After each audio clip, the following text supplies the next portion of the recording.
What do you do? Where do you live? Like, shut the get away. Get the away from me. What do I do? Logic is the death of love.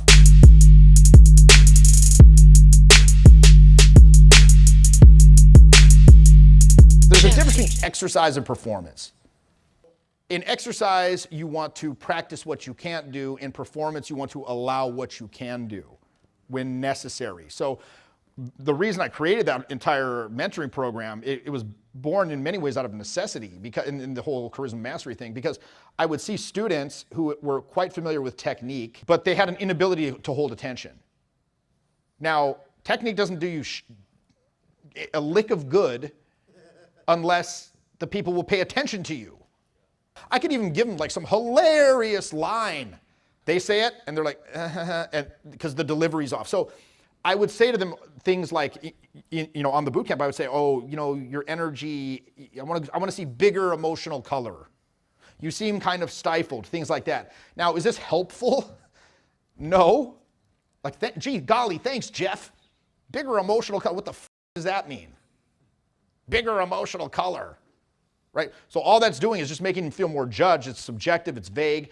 At the same time, it's not giving them any clear descriptive means of making the desired change. So I was like, okay, well, what goes into vibe? So that was sort of the impetus or the seed for me to investigate that. So like on that mentoring, we train people who have facial armoring, who are very inexpressive in the face. We train people who speak in monotonous cadencing, boring tonality, who are stiff and held in their posture, who have an inability to access imaginative impulses and intuitive impulses, so they run out of things to say.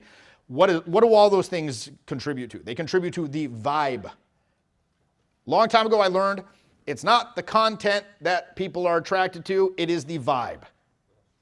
Most people, so for example, I had a lawyer on the program, and I also had this other kid from Bulgaria last weekend.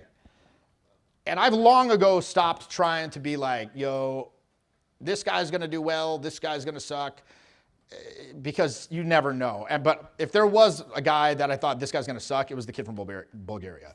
Because he's like, he just looked kind of weird, and he's kind of a weirdo, and he like talked in these weird clipped sentences. He's asking a lot of stupid questions about irrelevant minutia. Neuroatypical, he seemed. Let's just say. I believe that's the appropriate nomenclature these days. And that first night, he said, like at the end, he's like, I felt like I was drowning. He's like, I feel like I'm drowning. Because he just couldn't get into a groove. And so again, we worked on like, hey, look, smile. First of all, smile more. You look like some sort of, it's like this, you're wearing someone else's face or something. He had this sort of like rictus grin of pain and shame or something. By the end of that program though, this guy, he looked like a totally different person. I hate to say that, like it's such a cliche, right? Like, but this guy, he did. Like before he was like, at the end of the program, he's like, hey, like, I'm like, holy shit. Because he just did what we told him to do. I'm like, yo, make more facial expressions. And we kind of worked with him. So his vibe changed a lot. So people would stop and talk to him. If it's, again, this robotic, hey, like low voice, monotonous voice, inexpressive face, hey, they're just going to leave. Right? So the content could be great. And look, I got content. I can talk about anything. I can go off on any topic. Now, why is that useful? Because if you're talking to somebody in a conversation, whatever they bring up, you want to be able to free associate off that and talk to keep the vibe going. It is a vertical lyric expansion of a feeling. It does not move forward. Now, a lot of guys, they struggle with vibe because they're like, it seems like I'm in this weird narrative stasis and it's not going anywhere. This is why simultaneously, you have to have an understanding of that so-called horizontal plot development, AKA the technique. Now, what does technique mean? Well, let's say that, if you want to go just talk to your neighbor about the street cleaning or something, hey, how was your daughter's, karate recital or whatever the fuck, like that does not require special skill. If you want to talk to a cashier, that does not require special skill. If you want to sell and close sales, if you want to get intimate with someone you just met, These are not things that normal people do on an everyday basis. These kind of things require skill, they require technique, they require practice, they require precision, they require control. You need to understand the waypoints and conventions of these types of interactions. What are the waypoints? How do I get from point to point? What do I do when this contingency pops up? What's a common thing that pops up? How do I deal with that? That's where the technique comes in. So you need both of those. Now, unfortunately, it seems that the vast majority of instruction with regard to this stuff has been focused on technique. Now, of course, in recent years, well, time flies, recently being maybe like the last 10, obviously, we and Owen and Julian and myself, we've been kind of like going off into those sort of more, I guess you might call it abstract areas. Personally, I was interested in investigating what goes into creating a vibe in terms of your communication system. How do you balance those two, though? Because there's a lot of opposites like that in this field, if you will, right? You've got, okay, do I go with more direct, or do I go indirect? Do I go in very playful, or do I go more serious? Do I go in with a more disciplined approach or a more spontaneous approach? Do I focus more on the vibe, or do I focus more on moving it forward?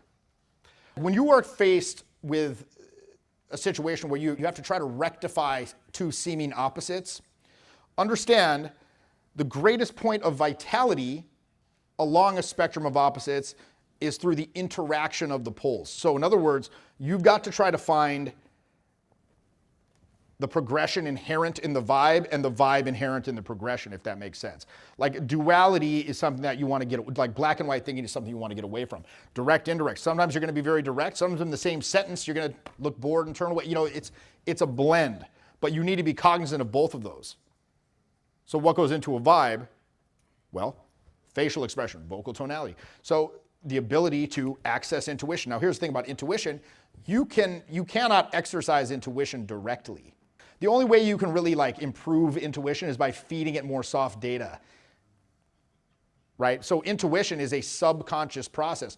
The thing is, most of you, like I said, I had a lawyer on this program. This guy, he had a lot of problem. He'd run out of things to say. I run out of things to say. Because in his professional communication, most of the time, he needs to convey information in a concise fashion. That is the point of his communication. In fact, 90% of the communication that you do, even up here, I'm trying to communicate information. In social interaction, that is not the case. Logic will not serve you. In fact, it will actively harm the interaction. The more logical you are, generally, the less interesting it's going to be to somebody who is actually trying to unwind from their stressful work week. What do you do? Where do you live? Shut the fuck, get away. The fuck away from me. What do I do? Logic is the death of love. These guys, they default to logic because logic serves you very well in 90% of your life. Most people, they view their communication system as this gestalt, right? I just go up and I talk. I go up and I talk. But in reality, there are several kind of competing subsystems that combine to make your communication. So from inner to outer, the most nuanced and ephemeral weird energies here, you call this chi, life force, however you want to approach this, universal energy, vibrations, higher observer, intuition, the emotional process, and we're moving outwards towards outer expression. Then you have the mind here, facial expressions and eye contact, which are always in play, whether these two are not. There's no such thing as a non-statement by the face because even if you're trying to be impassive, somebody's going to perceive something. And then you've got your voice and vocal tonality as distinct from verbal meaning. Okay, that's what we're talking about here. And then gesture, touch, proximity, movement through space, and body language. So, but interestingly enough, here in the middle, we've got the intellect, the mind. And the mind has elevated itself to a position of authority over the entire system because it believes it's all there is. Unfortunately, the mind, in a lot of cases, is not equipped to handle these energies that it's put itself in charge of. Mind can only work with information that's in your cognitive working space, that's consciously available to you. And it's not a very big space. What is it? You can hold 7 pieces of information simultaneously. That's not very much. And if you're trying to someone's talking to you and you're trying to think okay, well, what would be a good joke to say in response to that? Let's dredge something up and say, okay, that might be good. Say that. It takes too long. Now, the intuition can work with information that is not consciously available. It's not magic.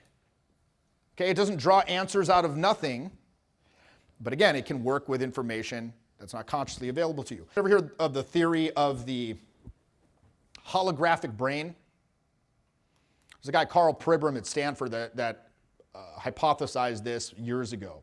You cannot find a localized cluster of brain cells that contain specific memories. You can't like take these brain cells and be like, okay, that's my 6th birthday party right there. Right? It appears to be somehow distributed through the entire structure of the brain, much like a hologram where you can recreate the entire image from a smaller portion of the hologram. The information about the whole image is contained in a small portion. Now, of course, this is kind of an analogy, and we don't know exactly how it works, but it's interesting to think about. Because let's say that somebody gives you a prompt. They're like, I'm from South Africa. I'd be like, my brain would just churns out. South Africa, monkey gland sauce, bunny chow. Have you ever been to a place called Spur? It's like a weird ass restaurant with this kind of like Native American motif for some weird reason. I said this to some woman who was from South Africa. There's Spur, Spur, like immediate connection, right? Where did that come from? I went to South Africa like 12 years ago. I went to some weird restaurant, and it just spat that out at me.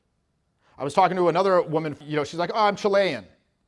And the first thing that popped into my mind out of my intuition was Auguste Pinochet, the dictator who had death squads that disappeared thousands of citizens. I'm like, but now my mind stepped in and said, maybe don't talk about that. My grandfather was killed by okay, no talk about that. So I said, okay, what else? Pisco. Peru and Chile, they make pisco, which is a distilled spirit made from grapes. It's a brandy. I was on a pisco kick a couple of years ago. I was making pisco sours and da-da-da-da. So, do you like pisco? She didn't even like, she's like, no. But it just kept the vibe going, and it allowed me to keep it going until I hooked. Right? So the thing is, the mind can be a bridge or a barrier between inner and outer. For most people, it's a barrier. For most people, it is a bouncer that stands at the door to the face, voice, and body. This cannot have access to these external resources, these external projectors, until the impulse has been analyzed for potential usefulness or potential harm. Will this make me look stupid? Will this make me look silly? Will this make me look pushy? Will this make me look whatever? Unfortunately, there's no timeout in an actual interaction for you to do that. And by the time that you've made that determination, the moment has passed, you say the thing, and there's this slight sense of you second guessing yourself, which does what? Subcommunicates insecurity. Or more likely, you say nothing, and now you have run out of things to say. So we want to, through exercise, increase the amount of time that your mind spends in useful and supportive activity, as opposed to being this judgmental fucking hindrance. So you cannot exercise intuition itself, but what you can exercise is the allowing function. You can start to allow it more. Allow it more. And a lot of that comes from understanding that not everyone needs to like you. Not everyone needs to have your same sense of humor. And then just doing massive, massive, massive, massive repetition of social interaction, seeing the patterns emerge, ingraining the technique, gaining a familiarity with the technique sufficient that it no longer requires much of the intellect's conscious attention. Intellect is good, okay? It's good. It's not a villain. It's got a lot of villainous characteristics. But what can it do? It can analyze. It can observe. It can make creative decisions in the moment. It can remember, learn from the past. It can imagine the future, hopefully, and plan for the future. It can also judge. Analysis in process is antithetical to best result. You've got to give up predictive control to gain in process control. That's a huge thing. Give up predictive control to gain in process control. But it takes a lot to relinquish that. Also, you can feed the intuition more soft data by being intellectually curious, by having a lot of varied life experiences, by reading a lot. You're allowing, and then you're understanding the content is not what people are going to find attractive, but rather what? The vibe. The vibe does what? It captures their attention. And that's, dude, that is very vital, especially if you're one of these, like, you're one of these sauntering salmon fucks, and you're just like derping around, like bobbing around the club, going against the grain. You're like, hello, I like your dress. How's your night? How's your night? How's your night? Good, I guess. What do you want? Thank you. Thank you. Why can't I hook? Why can't I hook? Why can't I hook attention? Well, look at the environment. Look what you're attempting to compete with. Lights, music, alcohol, dancing, friends. This is the most important thing in the environment that I need to focus on. This is nothing.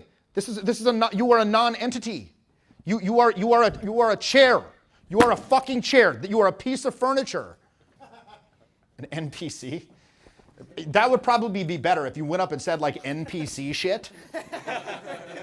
Like you sort of, I hear the sword of Tirith is found in these parts. That would probably be better.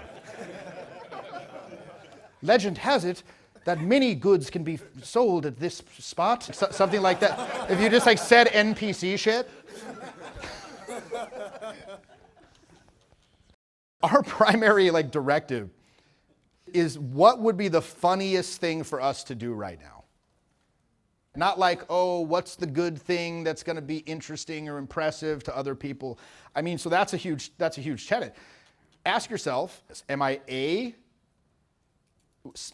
looking at people who are having fun and attempting to like weasel my way into their fun? Or am I B, already enjoying myself and I'm going up and offering to share that with them, like collaborate. It's a collaborative vibe.